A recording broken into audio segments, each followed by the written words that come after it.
Good evening. My name is Luis Vilar, and today I'll be examining the final of the European Champions League of Bayern against Borussia Dortmund. So Bayern played in a 4-2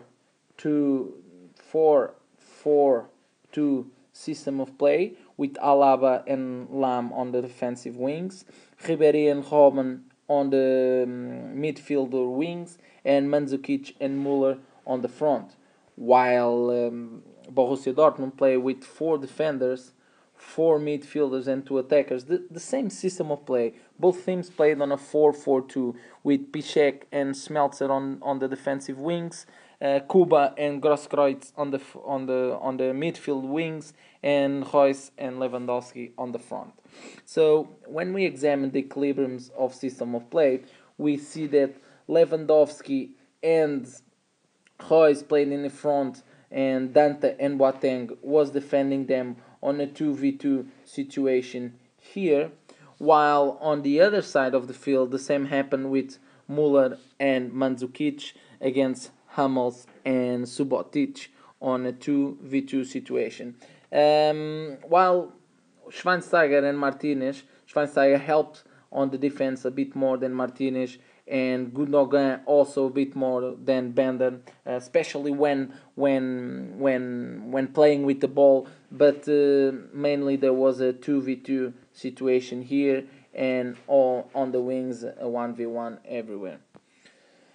So the first stage of offensive play, every time, especially on the first half and especially on the first 30 minutes, Borussia Dortmund pressured a lot with Royce and Lewandowski pressurizing a lot this line. And Schweinsteiger, instead of staying here side by side with Martinez, since Lewandowski and Royce tried to pressure so much, what Bayern Munich did, these two defenders went to the sides and Schweinsteiger came to the middle. And Martinez waited for the ball while Lam and David Alaba went straight ahead. So the ball possession here, what they did, the ball went through these players until arrived at Martinez. And when arrived at Martinez, Schweinsteiger recovered this position and then start playing on the second stage of play.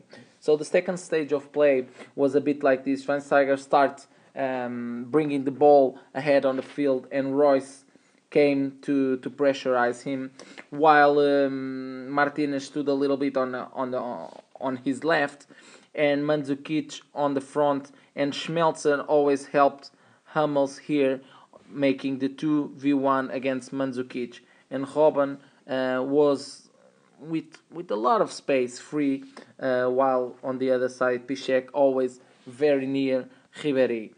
So when we examine the first stage of play of Borussia Dortmund, we see that Bayern Munich tried to did a bit the same.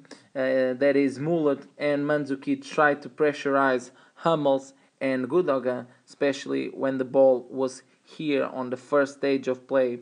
And when this happened, Gundogan came a little bit in the middle, just like Bayern did. But the two defenders of Dortmund didn't do this as the Bayern Munich defenders. They just stood on their position, and easily the ball came to Gundogan, and Gundogan brought the ball with Bender a little bit on his left for the second stage of play, so they can play here for the second stage. So when we examine the second stage, Gundogan brought the ball. Royce always tried to give this passing line when Martinez was closing the passing line to Royce, while try to pressurize Gundogan, and Schweinsteiger always take this passing line while pressurizing Bender. If the ball came here, Schweinsteiger was here, and Martinez didn't leave the passing line to Royce, and the same when it did here, okay? No passing line to Lewandowski. So halftime went through, and the game was tight 0-0. And on the minute 55, what happened is that the Bayern Munich coach changed Robben from the left to the center, while Muller went to the right. And this, in my opinion, was a strategic change that completely changed the game, as we will see later. So what happened is that Bayern Munich scored one goal, then Borussia Dortmund got the tie, and later at minute 88 or something, they got the second goal by Robben. And at that point, the game changed, and a lot of substitution were made. So on the side of Bayern, what happened is that Ribéry came out, Robben went to the left, and the center midfield area was reinforced by Luis Gustavo, and now there was a 3 against 2 situation. However, this didn't quite happen because Borussia Dortmund also changed, and what he did it put Hummels in the front with Lewandowski, and they took Kuba out and put Grosskreutz on the right. Schieber went in the front. They played with 3 strikers ahead. This is crazy, but yeah, it was 89 minutes. Royce went to the left, and Bender came out, and Sahin started playing with Gundogan side by side. And at this point, Borussia Dortmund was playing with 3 defenders, 2 central midfielders, and 2 wingers and 3 strikers. Hummels went with Schieber and Lewandowski on the front, while Bayern Munich continued to play with just Mandzukic on the front and Schweinsteiger, Luis Gustavo, and Martinez helping a lot this area, especially here. So the Borussia Dortmund couldn't play. So at the minute 93, the Bayern Munich coach just tried to stop the game a bit. So he took Mandzukic out and put the Gomes and continued to play with a 3 players line behind Mario Gomes. So let me just go through to the match key points. So the first key point I would like to state is that it was a bit of a surprise for me how Borussia Dortmund defended so ahead on the field and so many pressure for just like the first 30 minutes of the match. Bayern Munich couldn't play for those 30 minutes.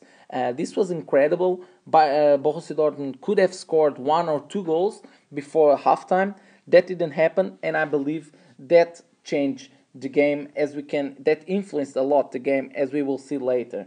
On the second match key point, I would like to state the strategic change of swapping Robben on the right wing with Muller on the central hall.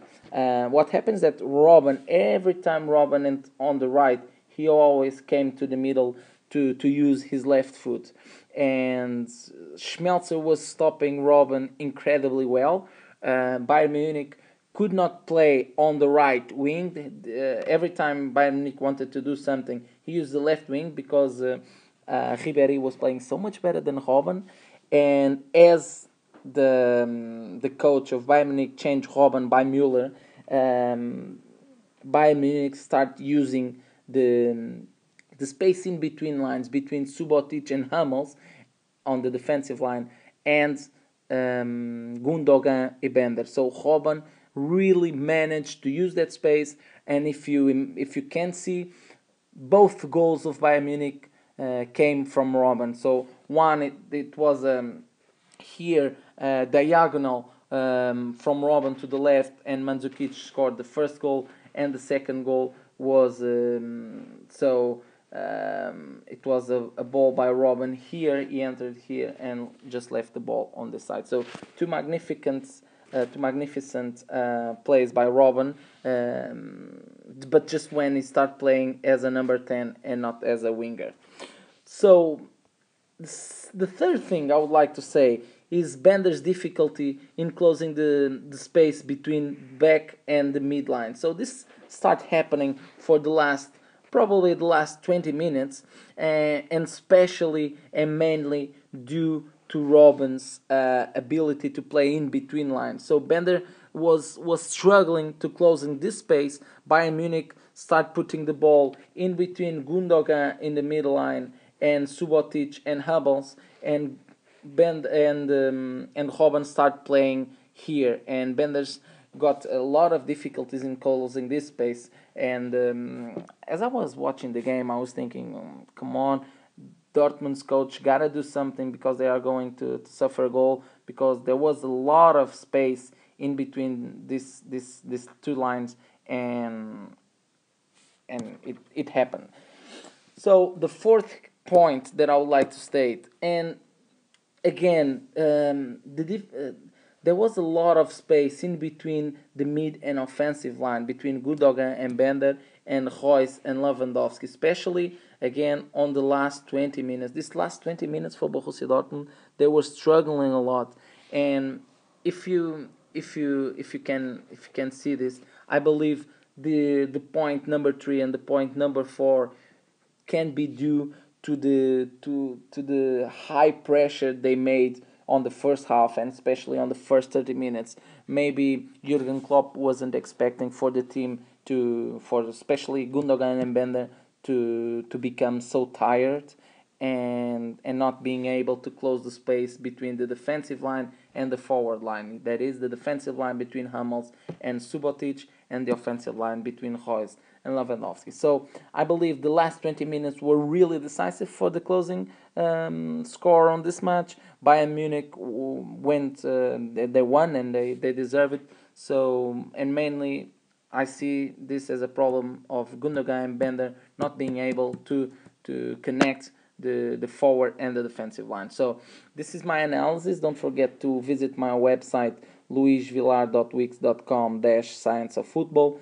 Maybe you can leave me a message on Facebook also, or just send me an email through luispedrovillar@gmail.com. Thank you very much for watching. See you.